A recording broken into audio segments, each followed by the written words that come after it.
May mga taong darating sa buhay mo na parang bagyong hindi mo inaasahan. Pumasok, kumalat, at iniwan kang nag-iisa sa gitna ng kalituhan. Pero minsan, may isa ring dumating hindi para sirain ka, kundi para baguhin ang bawat pahinga mo. Nagsimula ang kwento sa isang malamig na umaga sa Bigan, Ilocos Sur. Ako si Henry, manlalakbay. Palaging dala ang aking lumang kamera at isang notebook na puno ng walang katapusang pangarap. Mahilig akong maglakbay hindi lang para makita ang magagandang tanawin, kundi para maramdaman ang bawat kwento ng tao sa paligid ko. Doon ko siya nakita, si Mael. Nakaupo siya sa gilid ng plaza, nakasandal sa isang puno, at tila abala sa pag-sketch ng lumang simbahan.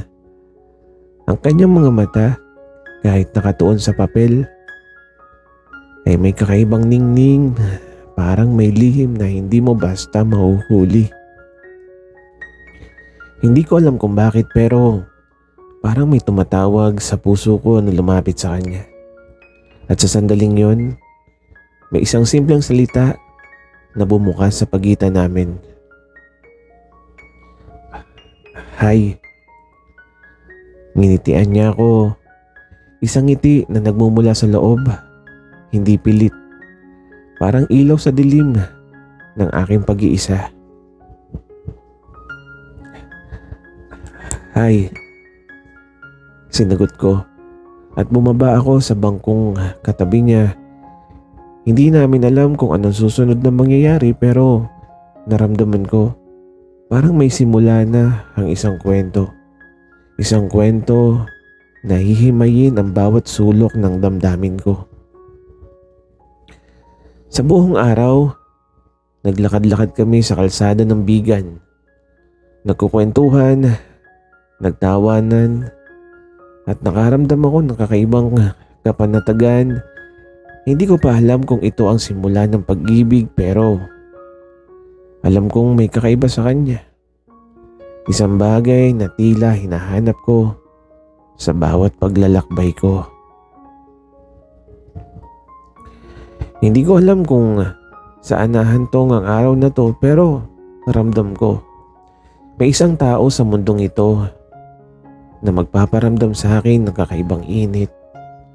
Isang manlalakbay na gaya ko, na hindi ko akalain na makikilala ko sa isang simpleng umaga sa Bigan. May mga tao na dumarating sa buhay mo hindi para baguhin ang mundo mo, kundi para baguhin ang paraan ng pagtibok ng puso mo. At minsan kahit ayaw mong aminin, hindi mo na kayang labanan. Kinabukasan bumangon ako ng maaga. Dala ang aking kamera at notebook. Ang alaala ng ngiti ni Mael kahapon ay hindi may alis sa isip ko. Hindi ko alam kung paano, pero parang may magnet siya na humihila sa bawat hakbang ko. Naglakad ako patungo sa plaza. Umaasang makita siya. At naroon siya, nakatingin sa horizon, ang sketchpad niya sa kanyang bisig, at tila nakalimot sa buong mundo. Mael, tawag ko at ngumiti siya nang sabay sa akin. Henry, ang galing mo. Nakarating ka ng maaga. Sagot niya, tila simpleng pagbati lang, pero ramdam ko ang init sa bawat salita. Naglakad kami sa tabi ng ilog, pinag-usapan ang aming mga pangarap at ang mga bagay na nagpapasaya sa amin. Hindi namin namalayan na tumatagal ang oras. Para bang sa bawat sandali ay pinipilit naming iwanan sa labas ang mundo at manatili lang sa sariling munting universo na kami lang ang naroroon. Sa gitna ng kwentuhan, may bigla siyang tanong. Henry, bakit ka naglalakbay ng mag-isa? Hindi ka ba naiinip? Huminga ako ng malalim at ang sabi ko naman, siguro naghahanap ako ng mga kwento at baka minsan naghahanap rin ako ng isang tao na makakaintindi ng mga kwentong yun. Tumingin siya sa akin at sa mga mata niya, parang may kumislap na liwanag na hindi ko kayang ipaliwanag. Hindi ko pa rin alam kung ano to. Baka pagkakaibigan, baka iba pa. Ngunit ramdam ko na may simula na ng isang damdaming mas malalim kaysa sa simpleng pagkakaibigan. Hindi ko alam kung anong tawag dito pero sa bawat hakbang na magkasabay kami ni Mael, ramdam ko yung puso ko ay unti-unting nahuhulog sa isang manlalakbay na gaya niya. At sa bawat ngiti niya, pakiramdam ko, unti-unti na rin ako nahuhulog sa sarili kong kwento. Minsan hindi mo kailangan ng maraming salita para maramdaman ang isang damdamin. May mga tingin at ngiti na sapat na para maunawaan ng puso mo ang hindi kayang ipaliwanag ng isip. Ilang araw na rin mula nung unang pagkikita namin ni Mael at tila ba hindi ko na kayang iwasan ng kanyang presensya. Ang bawat lugar na pinupuntahan ko sa Bigan ay parang may kasamang alaala niya, mula sa lumang kalsada hanggang sa tabi ng ilog. Isang hapon, naglakad kami sa tabing dagat. Ang hangin ay malamig at ang araw ay dahan-dahang lumulubog sa likod ng mga lumang bahay. Nagkataon na magkasabay kami sa aming mga hakbang at sa bawat tawa at biro, ramdam ko ang kakaibang init sa dibdib ko. Sa isang pagkakataon, natigilan siya at tumingin sa akin. Henry, may tanong ako. Bungad niya. Ano? Sagot ko naman. Bakit parang kapag nandiyan ka, mas madali lang para sa akin ang ngumiti? Wika niya. Napangiti ako at bahagyang napalunok.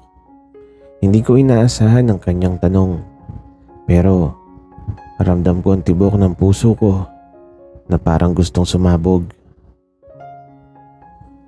Mael, siguro dahil may kwento tayo na nagsisimula dito at sa bawat kwento may damdamin na unti-unting nabubuo. Bulong ko na halos hindi ko naririnig yung sarili ko. May konting katahimikan bago siya ngumiti uli. At sa mga sandaling yon, para bang tanging kami lang ang nasa mundo. Hindi na mahalaga ang mga nakaraang sakit o takot. Ang tanging mahalaga ay ang nararamdaman sa sandaling yun. Ngunit bago pa man kami tuluyang maglapit, may konting kaba. Hindi namin alam kung tama ba yung damdamin na yun. At kahit may tibok ng puso, may konting pangamba rin. Ang pangambang baka masira ang magandang simula na mayroon kami. Di ko alam kung ano ang susunod na hakbang, pero isang bagay ang malinaw. Ang bawat titig at ngiti ni Mael ay nagiiwan ng marka sa puso ko. At kahit natatakot ako sa posibilidad ng sakit, handa akong sumubok sapagkat minsan ang manlalakbay ay hindi lang naghahanap ng lugar. Naghahanap din siya ng isang tao.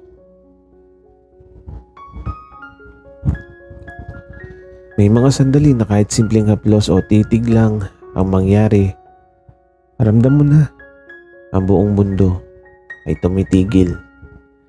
At sa isang ganitong sandali, nagsisimula ang kwento ng isang damdaming hindi mo na kayang pigilan. Isang maaliwalas na umaga sa tabing dagat. Naglalakad kami ni Mael habang dala-dala ang aming mga sketchpad at camera. Ang alon ay tahimik, ngunit sa bawat hampas nito sa baybayin, tila may musika na sumasabay sa tibok ng puso namin. Habang nag-uusap tungkol sa mga pangarap at kwento ng bawat isa, napansin kong lumalapit siya sa akin ng bahagya. May kakaibang init sa kanyang titig na hindi ko may paliwanag. Henry, alam mo ba, parang gusto kong subukan ng isang bagay. Bulong niya na halos mahina. Huminga ako ng malalim at ramdam ko yung kabog ng puso ko. At ang tanong ko, kahit alam ko na halos mauhulaan ng sagot, ano yun? Hindi niya sinagot agad. Tumingin siya sa aking mga mata at para bang sinasabi ng kanyang mga mata ang lahat ng hindi niya kayang ipahayag sa salita. At sa susunod na sandali, bahagyang lumapit ang kanyang mukha at dahan-dahang nahipo ng aking labi ang isang mahinang halik. Di ko alam kung gaano katagal yun. Para bang huminto ang oras sa amin. Ang mundo ay nag-iba. Ang alon, ang hangin, at kahit ang araw ay tila sumabay sa ritmo ng puso namin. Pagkatapos ng ilang segundo, nagulat kami sa sarili namin. Ngunit sa halip na mahiya, may mga ngiti kami na hindi mapigil, parang may lihim na nahanap. Isang lihim na pareho naming nais pakinggan ng paulit-ulit. Sa paglalakad pa uwi, nakahawak ang kamay niya sa akin. Ramdam ko yung kakaibang init sa dibdib ko. Hindi ko na kayang itanggi. Ang damdaming ito ay mas malakas kaysa sa takot o alinlangan. Ang unang halik ay parang simula ng isang paglalakbay na hindi ko alam kung saan nahantong. Ngunit isang bagay ang sigurado ako. Kasama ko si Mael at sa bawat akbang, bawat titig at bawat halik, unti-unti niyang binubuo ang kwento ng puso ko. Hindi lahat ng paglalakbay ay tahimik at magaan. May mga alon na dumarating na hindi para hadlangan ka, kundi para subukan kung gaano kalalim ang tibok ng puso mo. Ilang linggo na kami magkasama ni Mael at sa bawat araw ay puno ng kilig at tawanan.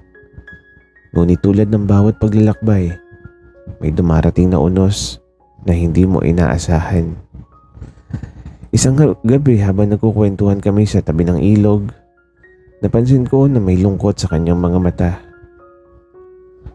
Mael, may problema ba? Tanong ko habang hawak ang kanyang kamay. Tumango siya, hindi nagsalita, at pagkatapos ng ilang sandali, bumulong siya sa akin. Henry, baka hindi ito tama. Baka masyado tayong mabilis. Ramdam ko yung kaba sa dibdib ko. Hindi ko alam kung paano sasabihin ang nararamdaman ko nang hindi siya natatakot. Mael, hindi ito tungkol sa tamang oras o lugar. Sagot ko ng dahan-dahan. Ito tungkol to sa kung ano yung nararamdaman natin sa isa't isa. Ramdam ko na kailangan kita. Ngunit tila may pag-aalinlangan pa rin sa kanyang mga mata. Nagkaroon kami ng katahimikan, ngunit sa katahimikan na yon, ramdam ko yung bigat ng bawat salita na hindi nasabi. Kinabukasan, naglakad kami sa tabing dagat Ang hangin ay malamig, ngunit ang puso namin ay naglalaban sa damdamin. Ang takot na masaktan at ang kagustuhan na mahalin. Sa huli, napagpasyahan namin huwag magpadala sa takot. Habang hawak ko ang kanyang kamay, nagpatuloy kami sa aming paglalakbay. Sabay sa bawat alon at sa bawat hampas ng hangin, para bang ang bawat sandali ng pagdududa ay nagpatibay lamang sa amin. Minsan ang takot, hindi kaaway kundi guro. Sa bawat pagdududa, natutunan kong mas mahalin si Mael. At sa bawat pagdududa niya, natutunan niyang mahalin na rin ako. At sa paglalakbay na to, natutunan naming magtiwala sa puso namin. May mga sandali sa buhay na gusto nating itigil ang oras kahit saglit lang para maramdaman mo yung init ng isang taong sa piling mo. At minsan, iyon ang simula ng isang kwento na hindi mo malilimutan.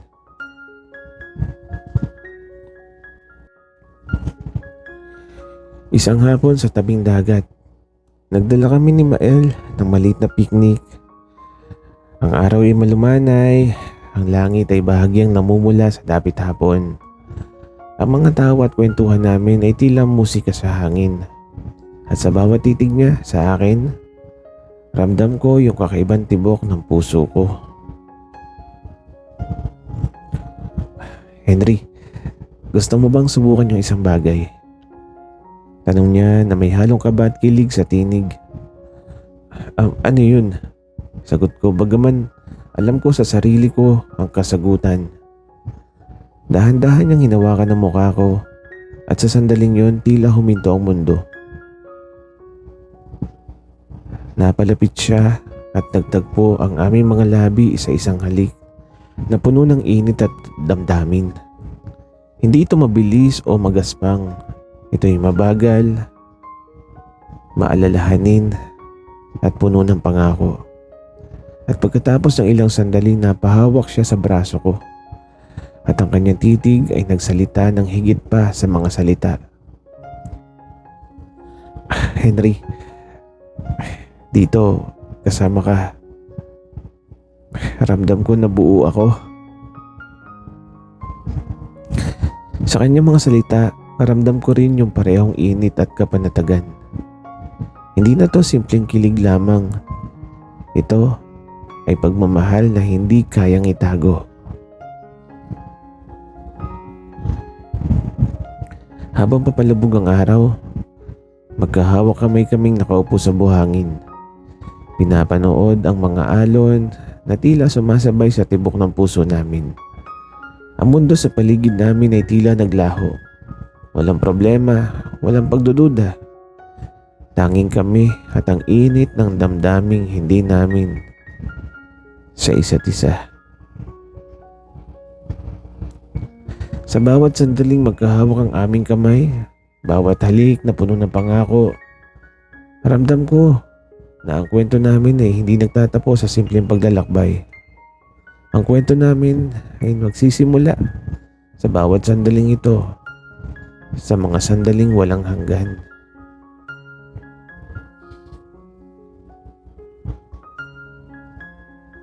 Minsan kahit ang pinakamatamis na kwento ay dumadaan sa dilim. Ngunit sa dilim na yon, natututo kang pahalagaan ang liwanag at matututunan mong labanan ng takot para sa isang tao na mahal mo.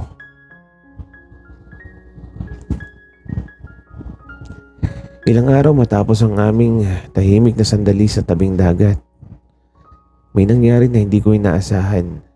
Isang mensahe ang dumating sa kanya. Isang oportunidad para kay Mael na makapaglakbay sa ibang bansa. Isa tong pangarap na matagal na niyang inaasam. Ngunit nangangahulugan to ng pansamantalang pagkakalayo namin. Henry, kailangan kong pumunta dun eh. Bulong niya sa akin habang nakaupo sa lumang bangko sa plaza. Hindi ko alam kung paano natin naharapin to.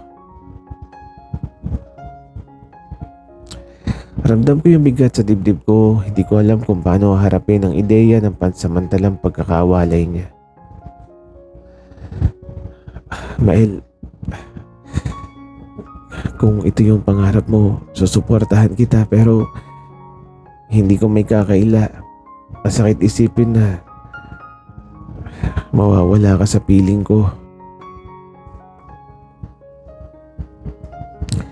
Nagkaroon kami ng katahimikan at sa bawat salita ay parang mabigat na bato na hinahagi sa aming puso. Ang takot at lungkot ay naglaho, ngunit sa kabila ng lahat, alam kong kailangan naming magtiwala sa isa't isa. Bago siya umalis, naglakad kami sa tabing dagat. Isang huling beses. Hawak ang kanyang kamay, naramdaman ko ang init at lakas ng kanyang presensya. Henry, kahit malayo ako, dalhin mo yung mga alaala natin sa bawat paghinga mo. Pinilit kong ngumiti kahit ang puso ko nadudurog na. Mael, babalikan kita at sa bawat alon at hangin, mararamdaman mo na nandito lang ako palagi, naghihintay. At sa sandaling yun, naiwan siya. Naglalakad palayo, dala ang pangarap niya at ang puso kong tila naiwan sa tabing dagat. Minsan ang pinakamalapit na tao sa puso mo ay kailangan lumaya. Ngunit sa bawat sandali ng pagkakalayo, natututunan kong ang pagmamahal ay hindi nasusukat sa distansya, kundi sa tibay ng paniniwala o pagtitiwala sa isa't isa. May mga paglalakbay na hindi natatapos sa pag-alis, kundi sa pagbabalik. At minsan ang pagbabalik na yun ay nagdadala ng lahat ng pangako, pangarap, at damdamin na matagal mo nang iniimbak. Pagkatapos ng ilang buwan ng kanyang paglalakbay, bumalik si Mael. Hindi ko may paliwanag yung kaba at saya na nararamdaman ko habang hinihintay siya sa lumang plaza kung saan una naming nagkasama. Ang bawat hakbang niya papalapit sa akin ay tila musika at ang bawat ngiti niya ay nagdudulot ng init sa puso ko. Henry, namiss kita. Bumulong siya at sa sandaling yun parang huminto ang oras. Hindi ko napigilan yung sarili ko. Yumakap ako sa kanya ng mahigpit. Hawak ko ang kanyang mukha at nagtagpo ang aming mga labi sa isang halik na punong-puno ng damdamin at pangakong hindi na mauulit ang pagkakalayo. Habang magkahawak kami naglalakad sa tabing dagat, ramdam ko na yung lahat ng lungkot, takot at pangamba ay naglaho. Ang bawat sandali ng paghihintay at paglalayo ay nagpatibay lamang sa pagmamahala namin. At sa gabing yun sa ilalim ng mga bituin at sa tahimik na alon ng dagat, nagsumpaan kami ng panghabang buhay na pagmamahalan. Ang mga ngiti, titig at halik ay naging pangako. Isang kwento ng dalawang manlalakbay na nagtagpo sa tamang panahon, sa tamang lugar at tamang puso. Ang manlalakbay ay natuto sa bawat hakbang, bawat alon at bawat paghinga. Ngunit sa huli, natutunan ko ang pinakamahalagang paglalakbay ay ang matutong magmahal. At sa piling ni Mael, natagpuan ko ang tahanan ng puso ko. Ang kwento namin ay isang paglalakbay na hindi natatapos sa dako ng dagat, kundi sa bawat tibok ng aming puso. Isang pagmamahalan na walang hanggan. Sana'y nagustuhan nyo ang aming kwento. Maraming salamat sa inyong pakikinig.